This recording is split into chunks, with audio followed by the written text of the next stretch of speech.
Hi, this is Keiko from Brooklyn Shoe Space. Sorry, I just ran and told everybody to get off the Wi-Fi. This is Shoe Talks Quarantine Edition. It's already been day, I don't know, 66 and more, maybe. Today I'll be interviewing Reid Elrod. He is a beautiful shoemaker.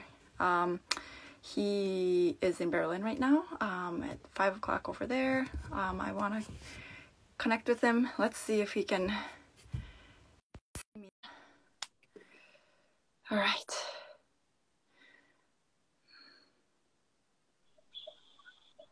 Hello. Hello.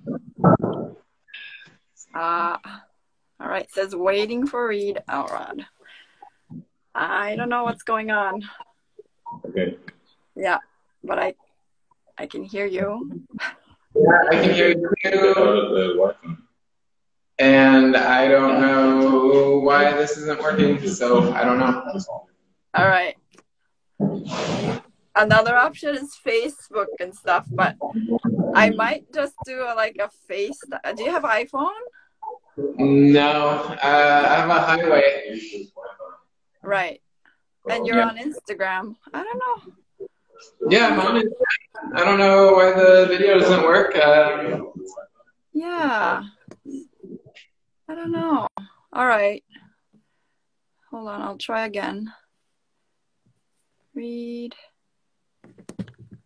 What if I invite Corbinian? Let's see. Oh, I see Corbinian is on. Ludwig Hess. I wonder if he can see.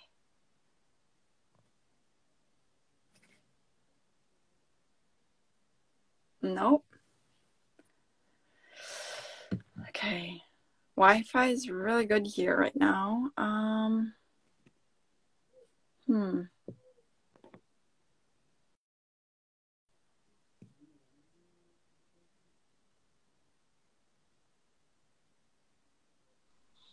Yes.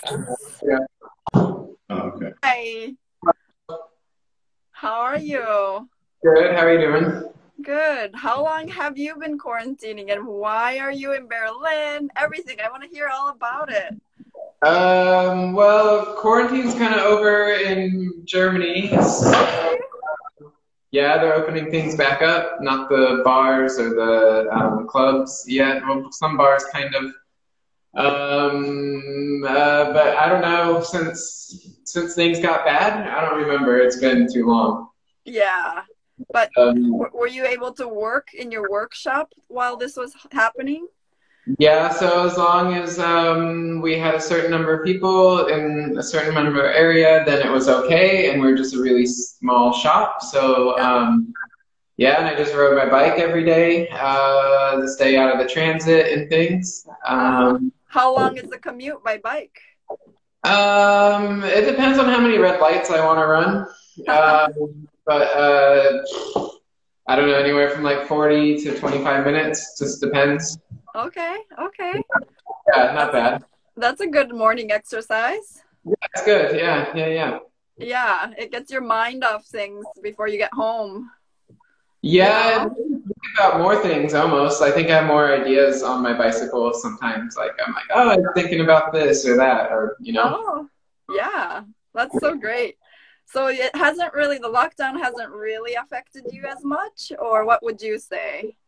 From a work perspective, not so much. I mean, we still have orders, we still have work to do, and it's not like we have, we're not a retail store necessarily, so it's, the things didn't affect us quite as much. Right. But personally, I mean, going to the supermarkets and all that, like, I don't know how it is in Germany. How, like, is it like one by one? You line up outside? It depends on the store. Right. What about what neighborhood you're in? So my neighborhood, no, there's no line. But the neighborhood where the shop is, yes, there's a line. Right. But yeah, you wear masks, and but yeah, you can only a certain square footage. They only allow a certain amount of people in there. Yeah. And stuff like that. But it's When so like the neighborhood I live in, people are like not. I don't know. It's like I think some people have other things to worry about. Where it's yeah. okay. So when you bike, you don't have your mask on or anything. You don't have to. No, hiking with a mask isn't such a good idea. I don't think. Okay. So tell me a little bit about yourself, like in your work, Hmm. time travel back to the beginnings. How did you start shoemaking and how long ago? I started maybe about 9, close to 10 years ago, I think. And it was just, I was living with someone who did leather work, and I decided to try some leather work and enjoyed it, and then tried shoemaking, and it was just kind of magical in a way. Yeah. Yeah. So I decided to just keep doing it for a year and self-teaching. And then after a year, I kind of hit like a roadblock. And Marcel Mershon was teaching courses in his Budapest shop at the time. Mm-hmm. I went over there and learned some pattern making and some basics, and came back and kept working at it, and then self-taught quite a bit, quite a lot, Uh-huh. and then found more people to learn from over time, Yeah. stuff like this. Yeah. So Yeah. Last time I saw you in London, not London, Eastbourne, you were yeah, taking a class, not a class, you were apprenticing or you were in the shop? yeah, In, course with you. Yeah, the last Maker House course, because my fits were not so great all the time, and so I had to figure out why. mm, And I was doing things a little more like American Western style, where you add things to a last instead of making more, getting a larger rough turn and working uh-huh, things. uh-huh, A little more control. uh-huh. So yeah, so Dominic and Steve at Last Maker House are obviously great at teaching this course. Yeah. Right. After that course, have you been making all your lasts? Yes. Yeah. Great. Oh, that's so great. Yeah.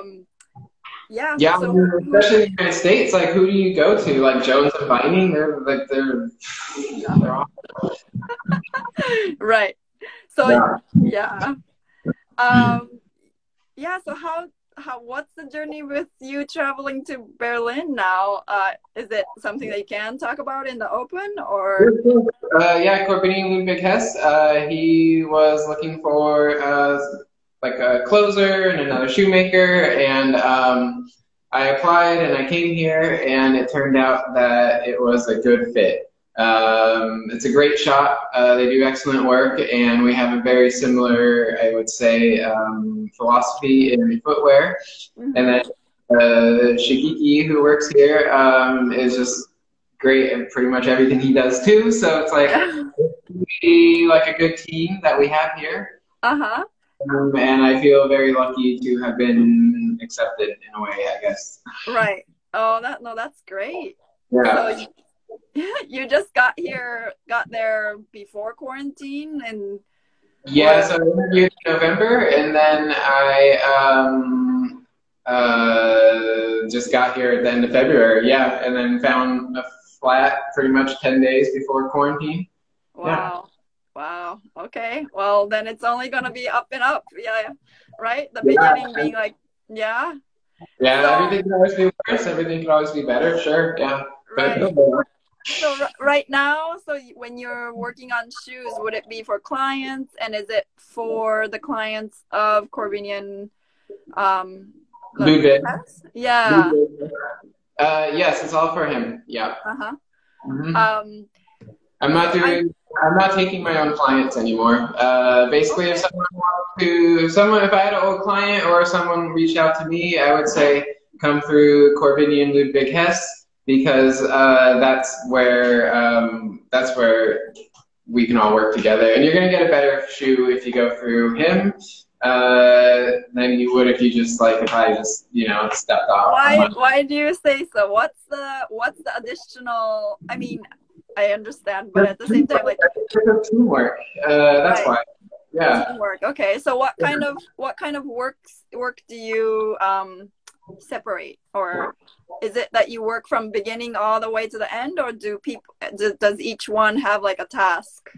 We all do different things, but yeah. So I mean, like Corbinian can make the last.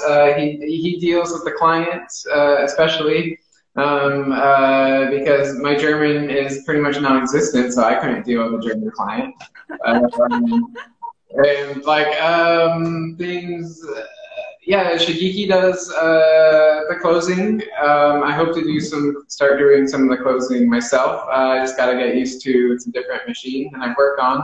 And then Shigeki can also do last, and then we can all do the bottom making, and pattern making is mostly Shigeki, but I'm also working on pattern now, and we're going to see, so I think we all have our different skills, but yeah, when it comes to, also when you come through here, you're going to get slightly different style. Like it's going to be stylized like how Corbinian styles the shoes. So it's, and then we work together to make this style, Right. Yeah. Oh, that's so cool. So is it all right to give us a little tour of the shop? Of course. Do you want to meet Corbinian and Shigeki? Yes, please. They're here. Do you guys want to come into the frame? And maybe even introduce how long. Hi, how are you? Hi. Hi. You did beautiful work. Hi, Shigeki. Hi. Oh, maybe if you don't mind, like, can we ask how long you've been making shoes for, and like where you started? I started shoemaking first at a small workshop here in Berlin, but then I went to SHEA in Vienna. And after SHEA, I had my own workshop in Munich, and then I went to a couple of other shoemakers. Yeah, just a couple of other shoemakers, and then after a couple of years, I started this workshop here. And I've been making shoes for the last, I think, 11 or 12 years, something like this. So yeah, pretty much the same as Reid and as Shigeki. That's great. And Shigeki too? You met in Germany, or? Shigeki? No, Shigeki came here from Japan. Yeah. Right. Where did you learn? I learned the basics in Japan, of course, about 11 years ago. Yeah. And I used to work in Japan. And I came here in 2018. Yes. So I spent about 2 years here. Here with you? Yes. Yeah. That's great. That is so great. Such a team. International team. So any 8 like Japanese clients, you got Shigeki to talk to in Japanese, right? Yeah. Yeah. Oh, that's so great. Yeah, would you be able to give us a tour of your space? Yeah. Good. Okay. Let's see here. You can flip the camera. Yep. Oh. Yeah. Okay. So this is pretty much where the bottom making happens. This is from my perspective, and then Shigeki sits over there. Yeah. That's his back, and then that's the mangle, and that essentially we run the leather through it, and it squeezes the water out. Presses the leather at the same time. Right. It's a great tool. It's so simple. Yeah. So effective. This is the sole press, insole press. Ooh. Whoa. Here, yeah. And so is this manual? Manual sole? Yeah, it's manual. That's the foot pedal. Yeah. And so, wow. Yeah. And it's nice because you don't have to punch a bunch of nails into the insole. Yeah. So it just, and it compresses the insole leather pretty nicely. Yeah. There's one of the sewing machines, kind of like the closing room. Yep. Yep. Over here. And so that's the cylinder arm. Most of the uppers are made on this. Yep. And then this is an upper that's being in the works. And this is where the lasts are made here. And then we have this knife here. Wow. So that takes a lot of bulk off of it. Yep. Yep. And then, you know, refined here. And so do you make the original blocks as well? Oh, sorry. No, we order from a German company. And so yeah, they do our measurements. Like we've been working on here, I'll flip this back. We've been working on a lot of rough turns. So just getting things, and of course, you know how working with suppliers are, they don't like changing things so much. So it's been fun. Yeah. Right. Always. Yeah.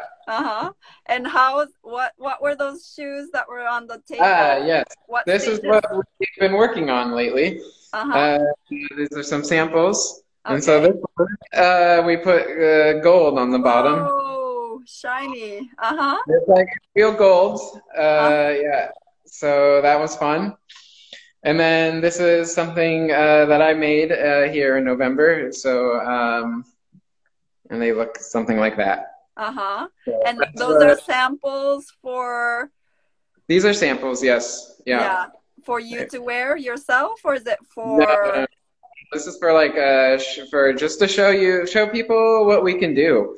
Essentially, different options, ideas, and you know, and just kind of show the variety of the shop, essentially, the skills. Right. Yeah. Oh, beautiful. Yeah. Have you made any pairs for yourself lately? Yeah, I made one boot since I've been here, and then we have the showroom here. Let's look at this. I want to see. So. Wow. And then so that's would be the street view. Okay. And then we have the trees hanging on the walls. Wow, it's almost like art gallery. Whoa. Yeah. Yeah, it is like a gallery. Yeah, it's nice. It's nice just to have people that come in here and they can relax, and you know, we can do fittings and and just do what needs to happen, and it's really comfortable for everyone, you know? Yeah. Wow. Yeah. And so the measuring customers' feet happens on that couch and the table? We have there's usually some piece of furniture. I don't know where it is. I don't do that. Okay. Yeah. All right. But it happens in the gallery space? Yeah. That way it's just clean. You know, like if you're in a shop and you're trying to measure stuff and then you're hitting bits of leather, or, you know, if someone has their shoes off and there's nails on the ground, things like that. You know, workshop and then showroom is really nice. Right. Do you feel like the measuring is very similar to how Dominic and Steve do it with the tape, or some people do the it's the same, you know, it's the same major parts that you want to measure, but the fitting process is really extensive here. I mean, we make a lot of test fitters, and Corbinian is really a big stickler for making things look perfect when it comes to fit. Right. And it's really important. So it's nice to have multiple people here, because then he can focus on the fit a lot, and then, you know, while we work on other stuff, and you're not just bogged down with being overworked with things. Right. Yeah. Oh, that's amazing. So process of clients and your relationship with them. So he does all the clients kind of facing, but design wise, do you guys have, is that why you have a sample to show them so they can pick and kind of pick from the array of things you can do? Or is it more like, do some people come with an idea? They're like, I want both, right? For designing, people come. Here, we're gonna go back to the spot. How we do design here. I mean, there's like people who come with an idea. They come with pictures, or some of them send a lot of pictures. Some of them, and you know, and then it's like, but they always come here because they've seen Corbinian's work or the work that comes out of here. Yeah. And they like it, and there's always things specific attracted to it, you know? Always this element. And then, right, wouldn't you say? Mostly? Yeah, kind of. I mean, it's, yeah, as you're saying, it's always different, and yeah, some people know really exactly what they want, and they want like the stitching a little closer to here, and blah, blah, blah. Wow. But, yeah, that happens. That's, yeah. I mean, but the best clients are the ones who just have a like kind of an idea, and then they tell me like, I want kind of this kind of shoe, and but then they leave it up to us what we make out of it. So that's why great. It's always really important to get to know the customers, and yeah. have a kind of relationship. Yeah. And yeah. I just saw on Instagram where it was like an old boot and a new boot. Was that somebody who brought something being like, I want this boot? Yeah, that was a customer who came because the old boot is my boot. Oh, okay. And that's, I think, 7 or 8 years old or something. And never seen a shoe tree. And yeah. And still the customer saw my shoes and said like, oh, I want exactly this shoe. And I didn't have the leather here, but yeah, kind of the same leather. Do you give now shoe trees with the client, like shoes, you know, now? Always? Always shoe trees, yeah. Yeah. We have of shoe trees, like a lightweight one and a heavier one. And yeah. So it's really up to the client if they put it in or not, really. Okay. I thought maybe they didn't have one before. So it's so nice that they can come and visit you and do this. Do you ever do like online fitting, not fitting, but people order from far away? How do you, do they always visit you? Yeah, I mean, most of them visit me. I hold trunk shows in London, in a couple of cities in Germany, like Munich, Hamburg, whatever. Yeah, and so I go there twice a year, roundabout. And but I never take orders from like online orders or something. I mean, that's just impossible for the way. Right. Yeah. Do you think that kind of traveling would change? Do you think the trunk shows will still happen abroad, or do you think, what would you do differently after this quarantine? After this quarantine? I feel like, I don't know, like the trunk shows are like, I mean, I don't know if it changes anything actually. Right. Okay. I mean, I'm not gonna, like, so far I don't do any trunk shows in America, or I don't know, Japan or wherever, but only in England and Germany and maybe Switzerland. But yeah, we will see. Yeah, I mean, they're opening the borders here. You know, people are already moving across the borders again. So I think things are opening basically at this point. And I think the EU will be really hesitant, or particularly Germany and other places, really hesitant to restrict movement again. Right. Yeah. Yeah. Okay. Good. That gives me hope. Right now here, it's still a little. Well, it's pretty bad over there at the moment, isn't it? Yeah, I think it's a couple of weeks behind you guys. I think. Yeah. I go 3 weeks behind. Yeah. Yeah. What's your favorite shoe you've made in your shoemaking life? Both of you, maybe. I don't know. Just like, I like different ones, so it's hard. I don't know if I could say I have a favorite because it's always changing. Tastes always change. So, yeah. I like the ones that you wear yourself.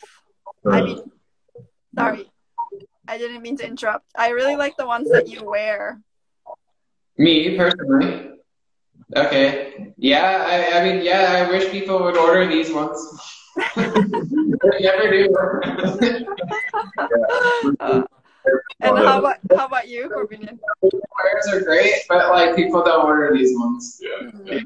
Yeah. They're like a little more simple, and I think sometimes when people go bespoke, they want to like make it so it's like this is bespoke and this looks like this, you know. And, right. Or just things like where like when we wear things that could be off the shelf, but it's just more refined, and so yeah. I like also your bottom work. You have like beautiful designs on the bottom. Oh yeah, I just totally butchered one that I was playing around with this week. No one's gonna see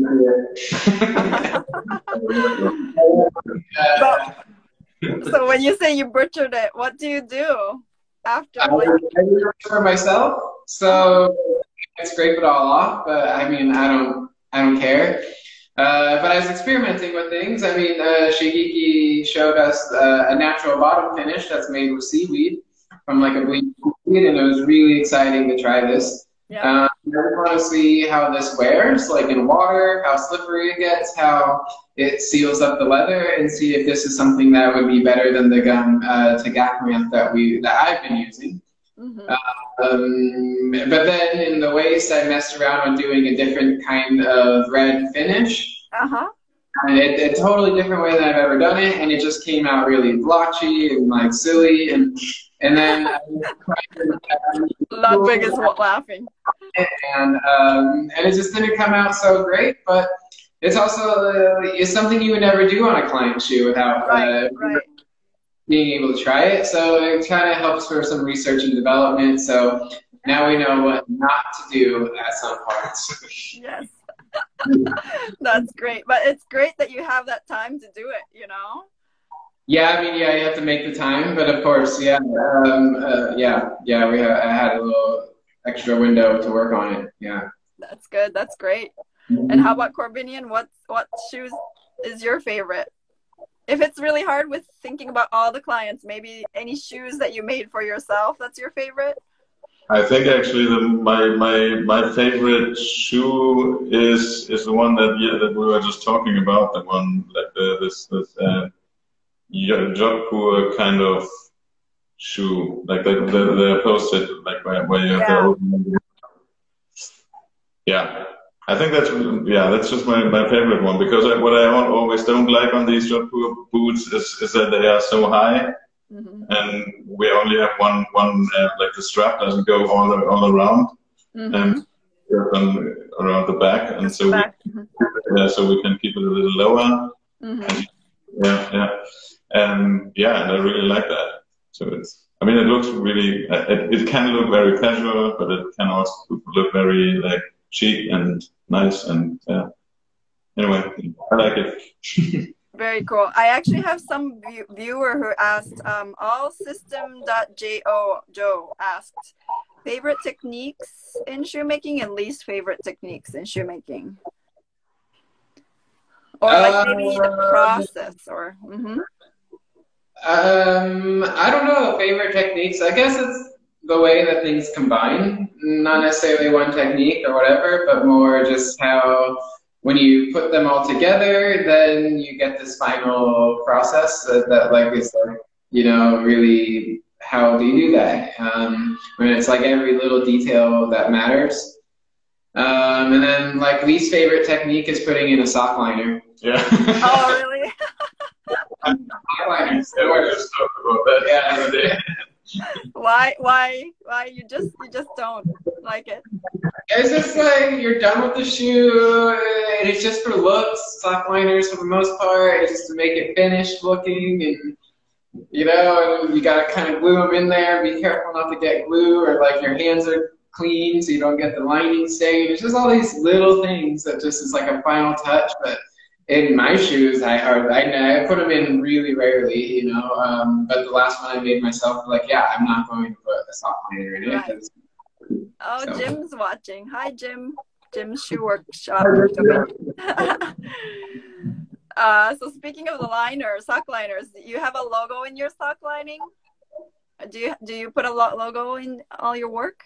Nothing. Never put a logo anywhere on the shoe. I think that's. I mean, to me, that's a little bit. I mean, a part of what Bespoke is about. like that. It's not branded, and you don't have this Gucci, Hermes, whatever brand on it. So yeah, I don't brand my shoes, no, or we don't brand. Okay.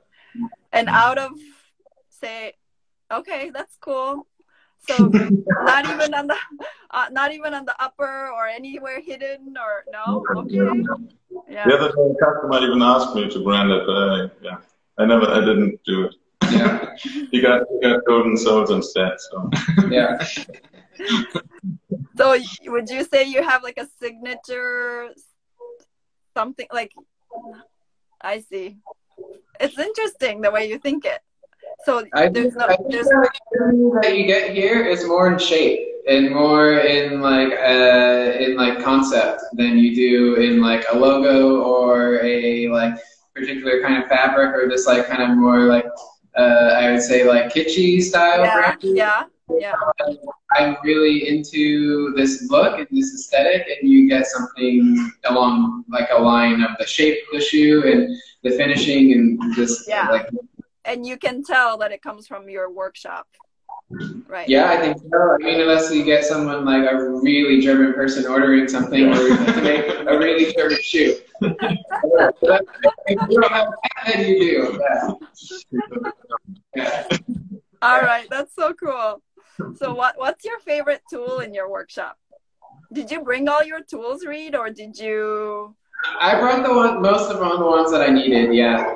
I was thinking about this, we were talking about it, because I was like, oh, I don't know, but I think I kind of thought about what my favorite tool would be, and it's only because I made it all myself.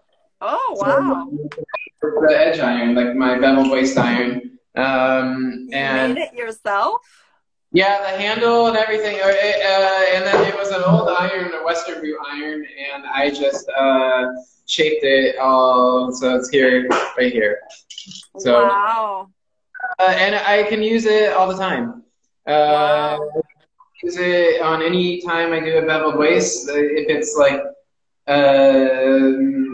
between in the size of the sole that I like to make soles, which is very lucky that it's the same size here. That it works. So unless I go a little thicker or a little thinner, then it doesn't work. But yeah, so I shaped it and made the handle and everything. So oh, that's beautiful.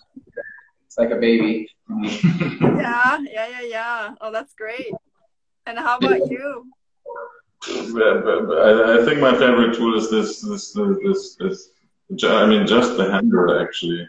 But just because it was a gift, not because it's so special, but just because it was a gift from a friend of mine 10 years ago or something, and I still use it, and I made all my shoes with it at Shea and in Munich and wherever I worked. Yeah, so. And it's a curved, is it a all? Yeah. It's for all. Yeah. Oh, that's great. Yeah. Would you Reid, would you make more tools?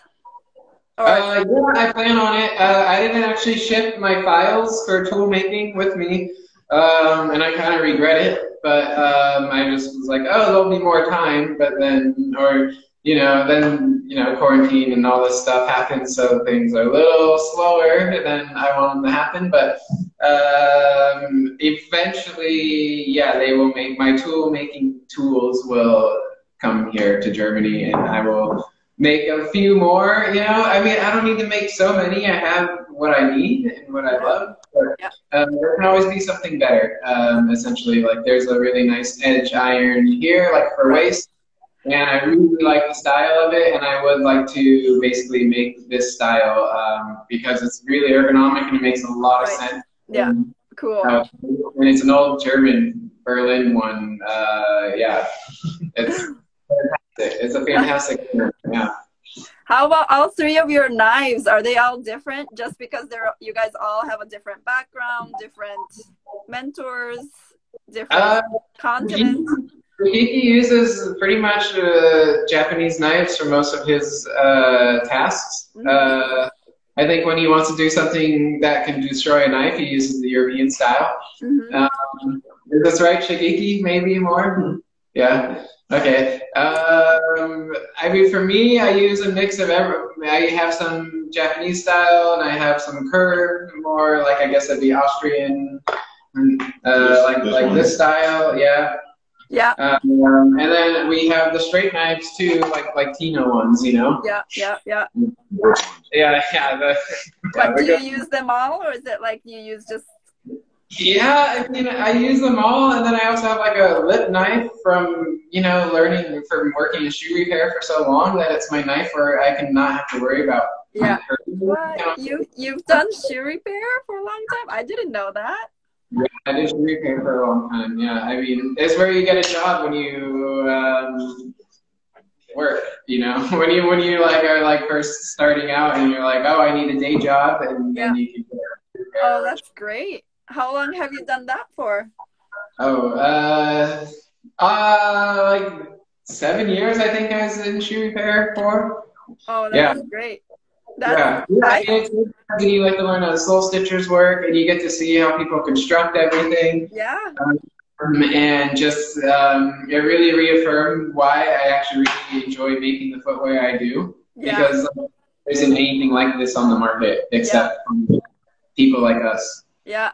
So do you guys also take in repairs as well? So if somebody brings shoes to you, not anybody else. Yeah, just our own work. Yeah. If someone, of course, if someone comes here with a shoe that's been made here in the shop, then we repair it, but no other shoes. No other shoes. Yeah.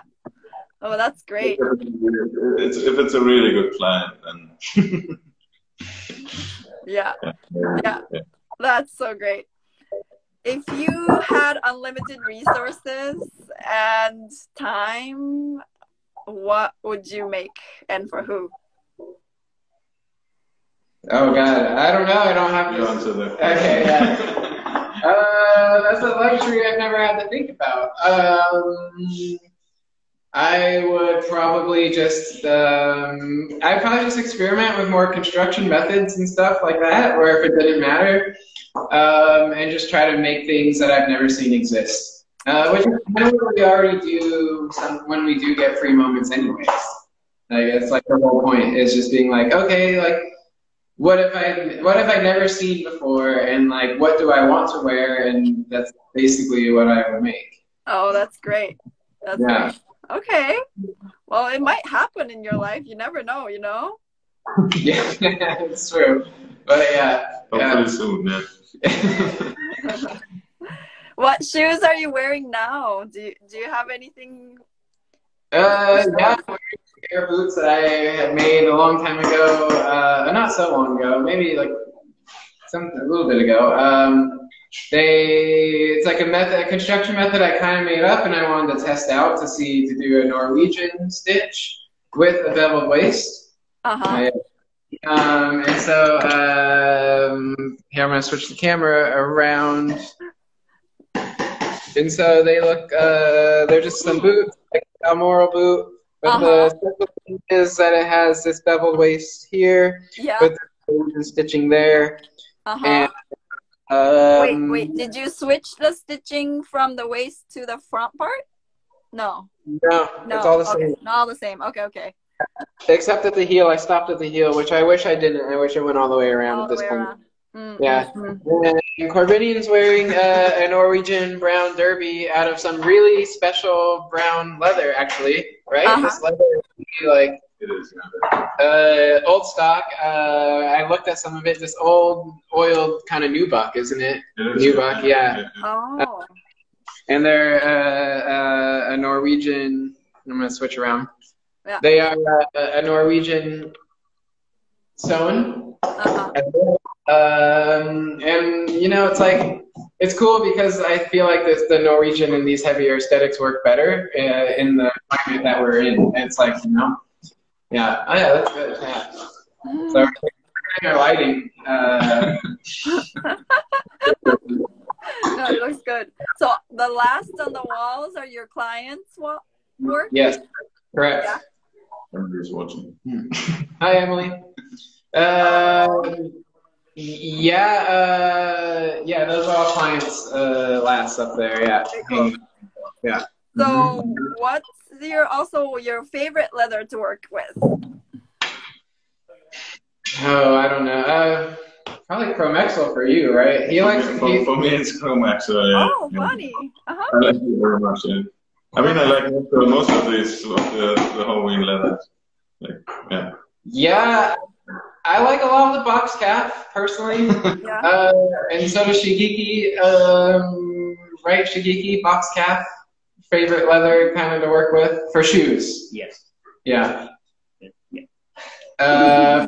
Yeah, and so I don't know. There's something it wears really nice, and it just feels like a shoe leather to me. Right. Yeah. But of course, like in the box calf world, we get kind of like, you know, unless you're a big name, you kind of don't get as nice. You have less to cut out. Where the horror stuff, we get more to cut out of. You know? All right. Oh, yeah. Interesting. Okay. The size. Like and like Louis Vuitton aren't like taking the first like everything, you know. Right. Okay. Oh, interesting. That's interesting. Yeah. Where would you guys want to be in 3 to 5 years? Here. Yeah. Here. Right. Yeah. Here. Yeah. Yeah. Shoes or boots and shoes and yeah. Here. Definitely. Yeah. And do you think, would you take any apprentices or like somebody who wants to learn into the shop? Or are you guys like, okay, just 3 of us is fine for now? Well, for now it's okay, but I mean, we of course we have to see if we get more orders than we get at the moment, which will hopefully happen soon. Then we will probably need someone else. Yeah, sure, another person. Yeah, yeah, and we were doing some. He did some courses. So courses are possible, but it's also you don't get to learn things for free. You know, it costs a lot of time and money to have someone in the shop. So students is things that are possible in the future if it's like if everything is a good fit and right, basically. Yeah. Do you think the minimum you want somebody there is like for a course, for example, if you are going to do a course, like, is it a week or 2 weeks or a month? Longer the better? For courses, you mean? Yeah. But maybe no courses. I don't know. It might just be like too much in your way too. Yeah, I mean, I think if you make a bottom making course, then you have to make at least 12 days or something. So, and if you then also want to make the last and make the upper and whatever, so then it will be probably something 20 days or something. But that's always like at the moment I only take how do you say students? Yeah, like always just one student. At the moment I don't make these group courses, and right now I see that I only take students who already know a little bit of shoemaking. Right. Interesting. Yeah, I mean, otherwise you're just sitting there teaching people how to sharpen a knife all day, and it's like not really fair for the student, and it's not so great for us either. Right. Yeah, interesting. Yeah, I've been talking to a lot of the makers, and yeah, for example, like Noriyuki Misawa from Japan was saying, like, if you really want to learn something, and like, you know, from glass making to everything, like, come for 1 year. So I'm like, oh, okay. Matt Taylor Leather says, take me. Milan says, take me. Yeah, but you also have to pay for 1 year. Yeah. Right? Yeah. Oh. So, does everybody, I know, like, Reid, you said you had a little time to tinker with, like, you know, and experiment, a little research and development. Does everybody have a little bit of side project for themselves going on? Most of it. Yeah. I mean, you should grab your hole cut there. Can we see something? Yeah, sure, yeah. Yeah, I mean, nothing that special. I mean, it's just it's gonna be this whole car. Oh wow, it's absolutely no seam, yeah? Oh, Yeah, beautiful. inside. And Chrome Excel, of course. Yeah. Wow, okay, okay, wow. And is that for yourself? Yeah, that's my little side project. Like, yeah, whenever I have some free time, then I work on it. Yeah. Oh, that's great. That's beautiful. Would that go into your like line as well, you think? Not line, like as a sample? In my what, sorry? Would that go into your sample collection? It would if I would like if I would not wear it, it would probably go in my sample collection. Yeah, but this one I just make for myself so I can wear it because I don't have a single loafer. I only have boots and like heavy shoes. So I need something for the summer. Yeah, I look forward to seeing it. It looks beautiful. Okay. You think it'll be done in like a month or? Probably something like this, yeah, hopefully. I want to make the upper hand stitch, so it's going to take a little longer, and yeah, we will see. Yeah. Oh, that's cool. Wait, hand stitch meaning like you're going to hand stitch the upper and the lining together? Yeah. Wow. Everything. It's not much on a loafer, it's just going to be the top line. Yeah. Not much, but I just want to practice my hand stitching, so. Oh, that's exciting. And then another question from somebody, is there a technique that you wish you can learn from somebody, or some technique that you want to learn more of? Or do you feel you're like set? I mean, I want to learn riding boot constructions, different riding boot constructions, particularly with the uppers. That's really the next thing I want to study. Of course, there's like this old style turn shoe that the English did that I would love to know. But it's probably not the most like practical thing to learn because I don't think anyone will ever order it. Right. But it's cool. It sounds cool. Yeah. I think it has a more practicality for business, where this turn shoe is just for my own historical fascination. Yeah. Yeah. Yeah. Absolutely. I don't know if there's anybody who can teach it anymore. The turn shoe, yeah, Jim. Jim? Yeah? Okay.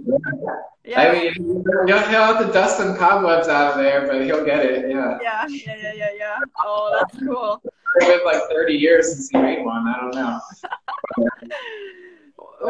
Do you have plans to come back to the US?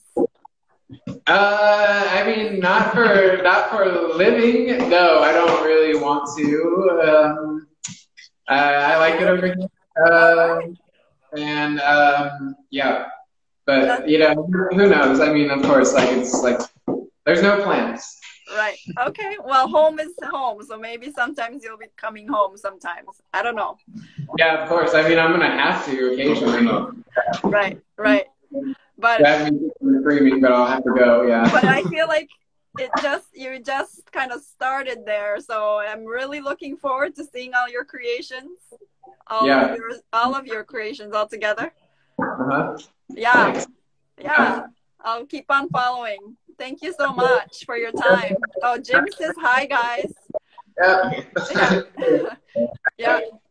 So maybe you'll go to England to learn from Jim too. You never know. In between, right? If I can make it happen, I will. Yeah, him or Dominic, because Dominic knows lots of riding boot stuff. Right. Dominic, I mean, these both of them are just should be subsidized by the English government for being national treasures, if you ask me. So. Yeah. And they would totally do that kind of thing. I feel like, Yeah. Lucky, yeah. In Germany too, is the government really helpful for crafts and businesses like yours?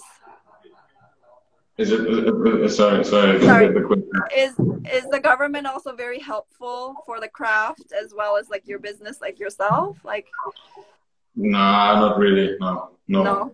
I mean, no. I mean, and in Germany, it's. Yeah, as you probably know, in Germany, there's not much going on when it comes to shoemaking. I mean, it's all orthopedic, and most of it is pretty terrible. And so what we do, it's just something people don't know over here. Right. The government doesn't really care about that. Oh, that's too. Yeah. That's Yeah, too bad. is there more about just helping everybody and not really just picking out people? So Right. Okay. like, oh no, you offer lots of institutional help for everyone to learn and stuff, and then when you're on your own, it's like, yeah, you just pay taxes and you work, you know? Yeah. Yeah. So. Right. Okay. Right. Yeah. But I really look forward, though. I'm looking forward to your whole cut that's gonna come out, and Reid too. Yeah. All right. Thank you so much for taking your time today. All right. Thank you. I don't know if you can hear the crying, but I gotta go back to my baby. Okay. Oh, okay. Yeah. All right. All right. Okay. Bye. Thank you.